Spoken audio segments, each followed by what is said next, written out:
Willkommen, bienvenue, and welcome back to the modding of Isaac with Lyte.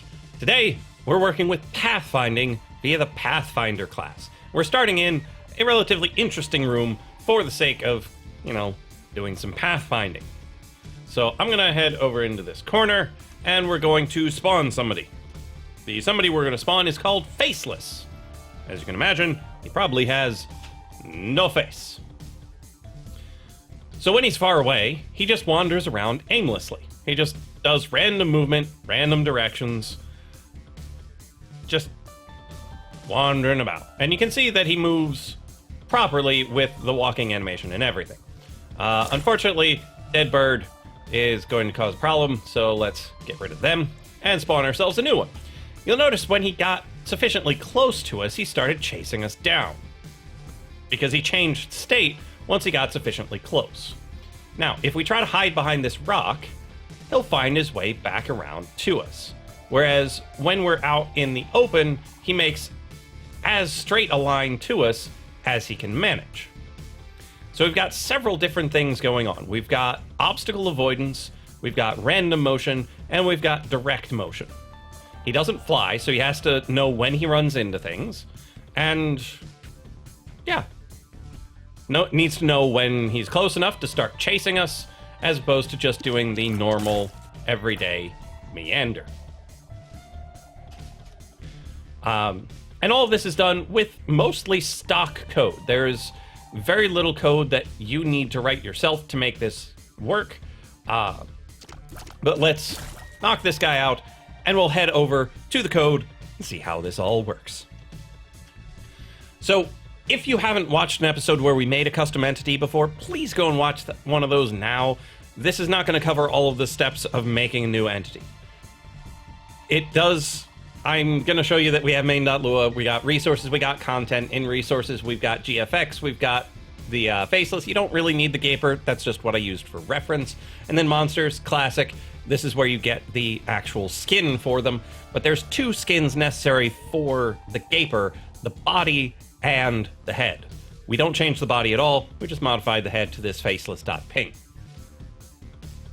In content, entities2.xml, which if we head over into the code, is just like every other one you've ever seen. We copied most of the stuff from the gaper, changed its name to the faceless, and changed the anim2 path to faceless.anim2. All the rest of it is exactly the same. We're not making a fancy entity here, we're making something that does what we want. So that's just the basics of setting up the mod. All of the fun stuff happens in the Lua itself. So let's take a look at main.lua, and there actually isn't a whole lot of it. So we've got 38 lines to make this entire monster happen. Regular boilerplate, set it up, get entity type by name, as we always do, and then we set up a couple of constants. The speed at which it moves, and the range at which it sees you. Now this speed isn't really reliable across the various types of movement, so you're gonna have to just figure out how to balance it the way you want, because it can't be used very directly. But those are just basic constants. You set them up here, or you set them up later. Do it how you like.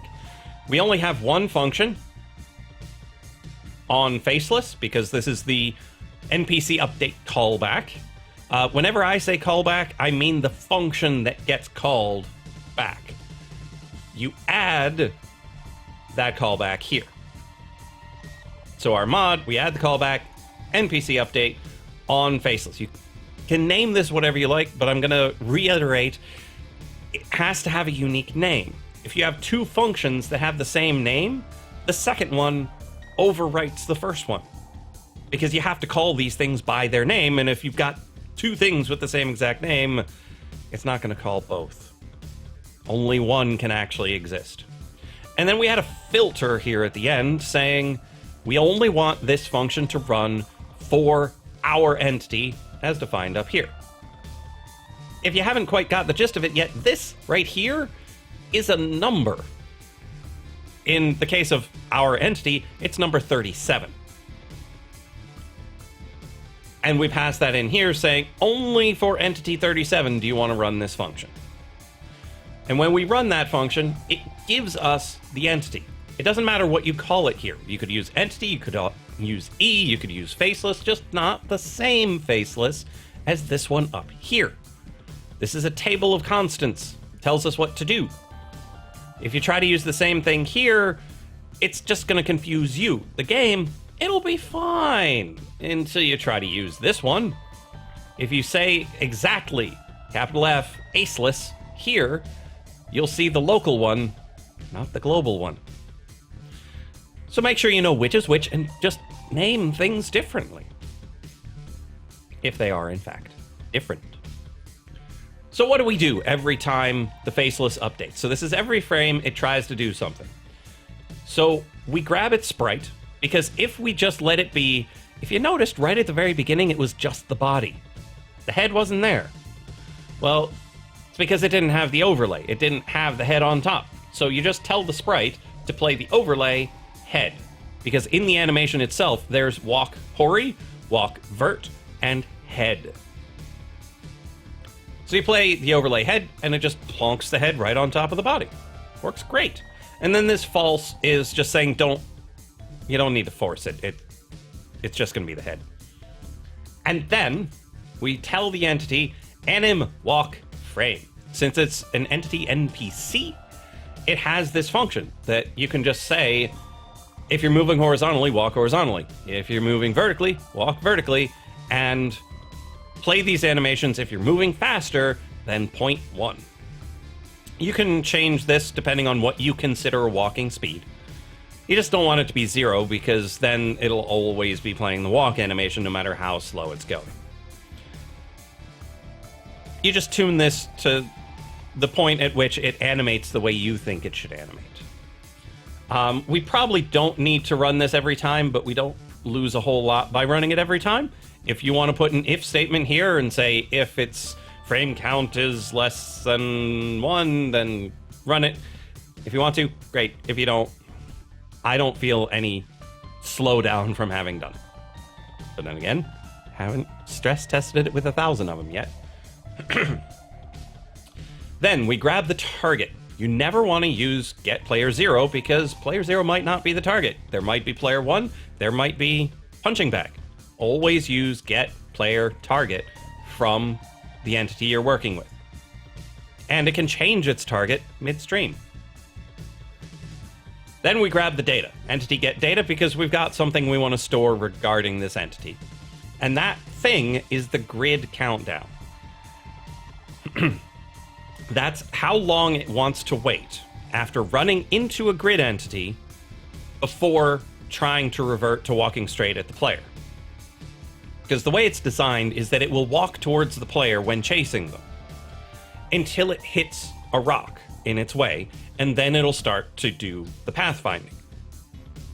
So you're probably asking, well, Lyte, why don't you just do the pathfinding from the beginning? Well, the trouble with the pathfinding is that it doesn't try to make a straight line. It does Manhattan distance, where it tries to go to the side and then up. Do you follow? It doesn't like diagonals. It likes following the grid across and then following it up to you, or across and down, or... yeah, it doesn't like taking the crow's fly sort of path. So I don't want him to move that way. And so I do it a different way. But if you don't have this countdown, they'll touch the rock, try to pathfind around it, and then touch it again, because the pathfinding won't touch the rock, and you'll get a really jittery animation. It's just no good. So we override their desire to go towards the player for a certain amount of time. It's another thing that we could probably put up here in the constants. I just didn't. So that's what the grid countdown is going to do. Right here, we say if it's nil, we set it to 0. You haven't run into anything yet. So we ask if the state is 0. So 0 is the default state. That is what it is when it comes into existence. If it is in fact that state, then what do? You walk around aimlessly, because that's what you do when you're in state 0. We could name these states, we could make an enumeration, but when you only have 2, I'm not sure how much you gain. So Let's just call this random. And then call this one hunter. When you have more than 2, then you should start enumerating. Almost definitely. So, if we're in random wander around phase, what do? So we ask if the entity is frame and then a number. So what this does is it triggers every so many frames. I have it as 8 over the speed because as you make well, that's probably not great either. It should be 32 times the speed. Because as you make the speed... No, because... Yeah, that was right. Because as you make the speed higher, you want to make this number lower. So instead of every 16 frames, it could be every 8 frames, could be every 4 frames. So right now, it's every 16 frames. 8 divided by 1/2 is 16. If we got this speed up to 1, then it would be every 8 frames. It would change how it moves. But this is still not great. Because if someone other than me came around and saw this, they'd be like, what if I want to make this 0.33333? What if I want to make this? And then they do something crazy. So we need to add something here. It's a function that is really useful, and I want you to be able to use it. Math.seal. Seal is short for ceiling, as opposed to floor. There's also a math.floor. Math.seal rounds it up to the next whole number. If it's already a whole number, no change. But if it's 1/2, it becomes 1. 1/3 becomes 1. 0.1 becomes 1. Math.floor is the opposite. It rounds it down. If you're at 1, you're at 1. If you're at 1.5, you're at 1. If you're at 2.3, you're at 2. So that's math.seal and math.floor. Very useful, particularly for functions that demand a whole number, but you want to do some math to get there. So here we are, math.seal such that it's always greater than 0, unless you get to true 0, of a nice little fraction. Now the 0 is an offset, so if you want to do it every 4th frame starting from frame 3, you can do that. 3, 7, 11, so on down the line. So you check that, is frame, then entity.pathfinder, move randomly, and then this false, we should probably check on what that means, because Pathfinder is an interesting class that lets you do some interesting things. But the first thing that you very much need to be aware of is that when working with an entity, the F is lowercase. When looking at it in the documentation, well, for the class, the F is capitalized. Now, you're probably never going to reference this class directly. But you need to know that here, it's capitalized, but here, it is not. They don't match. So here we are, move randomly, and then the Boolean is to whether or not to ignore status effects. So, like, freeze. Probably don't want them to ignore the freeze, now do you? So we say, don't ignore the freeze. Okay? And that's enough to make them move randomly. But you're probably asking, why do we only trigger this once every 16 frames?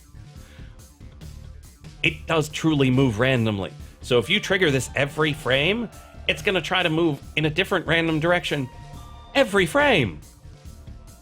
Every now and then it'll be lucky enough to do the same direction twice in a row, but oh geez. So you slow down how often it tries to change by having a different value for when it tries to do it. Now, there are other ways of working this out, because you could have a different way of counting how long it'll be until the next change. You can use a fancy Poisson process or something, but for now, just changing at a reasonable time is enough to do the sort of randomness you'd expect. So after you've moved randomly. Then you decide, do we want to still be in this state? Do we want to be in a different state? So you take the entity dot position, and you take the target dot position, put it in parentheses, such that we take a vector minus a vector is a vector, and we take that overall vector's length. So we take the length of that difference. And if that length is less than faceless.range, so that distance we set up here, you change into hunter mode. You track them down directly. Now we're setting it to state 2. Remember in one of the other episodes with the state-based AI, and I said we're going to have to roll our own and get data because the state doesn't seem to work right? Well, it turns out it only doesn't like going from state 0 to state 1. If you go to state 2, it doesn't care. It's fine. Just goes to state 2 and stays there. I don't know why. But that's what it does. So we can actually use the built-in state for the NPCs. At least as long as you skip number 1. I haven't tested 3, 4, 5, but 0 and 2 work. So, we decide whether or not to change to state 2. It's deterministic. Nothing random about it. If you're too close, he chases you down. So then we come back, next frame, do it again, do it again, do it again. If you're still in state 0, you do the same thing. If we did transition because you're too close, now we come into this else if. So if we're not in state 0, what if we're in state 2? Great. So we're in state 2. State 2 is go directly towards the player or find your way around an obstacle. So how do we know when to go around an obstacle? We ask, hey entity, are you colliding with the grid? So did you just walk into a rock?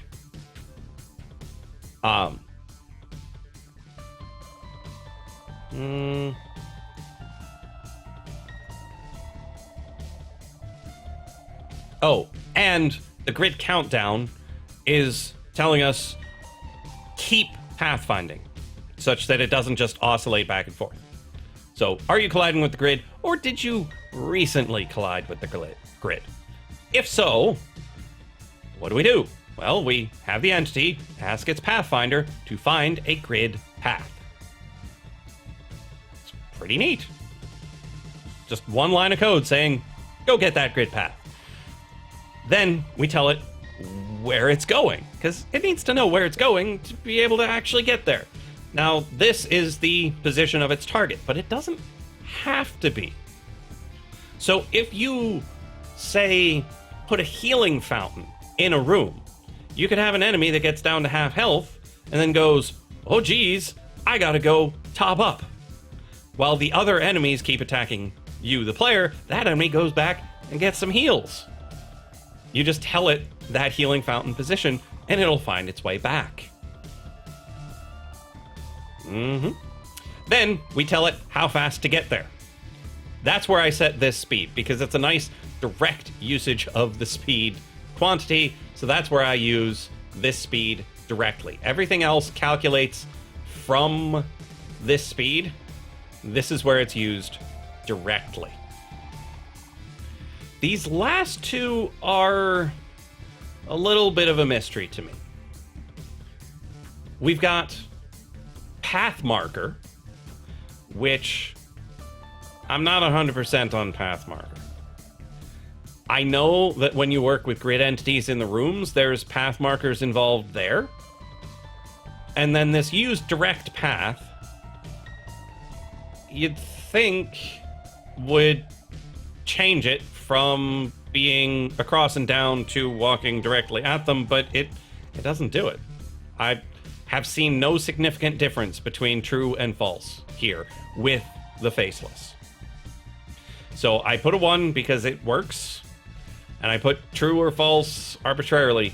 They have not made any difference for this entity. I'll keep investigating, see what these can be used for, but at the moment, for this particular type of pathfinding, whole lot of nothing. Okay. Then, if we made it in here, and the grid countdown is less than or equal to 0, which means we didn't just hit the grid like a couple of seconds ago. We're hitting it anew. Then we kick the countdown up and say, okay, just keep pathfinding for like 30 more frames. Regardless of what else is going on, do this pathfinding for 30 more frames. If we're still counting down, we ended up in here because it's at 27, then we decrement it by 1. Just count back down until we can go back to going directly to the player. So what happens if you didn't just hit the grid or hit it within the past 30 frames? Well, then you walk directly towards the player.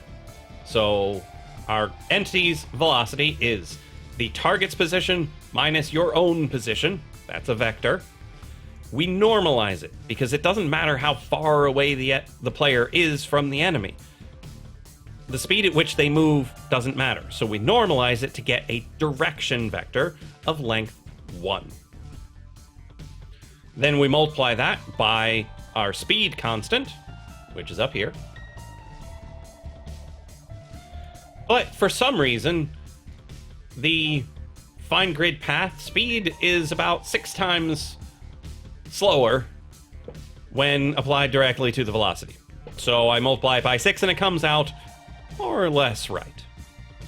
I don't know why it's a difference of 6, but it is what it is. And that's all we really need to get this sort of pathfinding for Joe Schmo just running at you enemy. So we need this callback. It runs every frame on the faceless.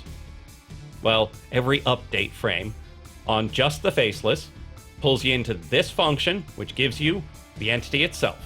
You grab the sprite, put the head on it, and tell it how to walk left, right, up, and down. We get a player target. That's who it's targeting when in hunter mode. And this get data uses our user-defined variable to say, yeah, maybe you shouldn't just keep bouncing your head into that rock. State 0, you move randomly by PathFinder. If you're too close, their position minus ours, the length, you move to state 2. In state 2, if you collide with the grid or you have recently, you pathfind around it. And then reduce the countdown down towards 0. If you didn't do that, you walk directly towards them using this direction vector at a speed times 6.